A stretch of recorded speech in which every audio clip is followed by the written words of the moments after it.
A large count of shoppers in the Nigerian food markets would prefer to have their leafy vegetables cut or sliced at the point of purchase because it saves time and energy while cooking.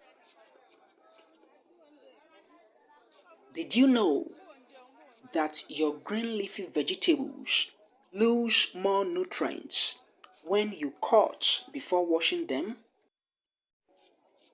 Cutting of leafy vegetables before washing open up pores in the vegetable, which makes it have the tendency to lose a few water-soluble nutrients. You would notice that the water is greener when you wash your cut leafy vegetables than uncut leafy vegetables.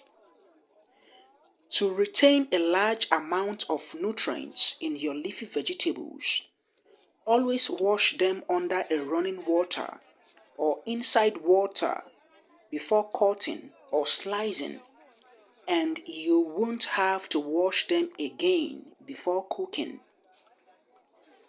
Leafy vegetables are an important part of a healthy diet. They are rich in vitamins, minerals, and fibers, which helps promote good health if handled and used properly.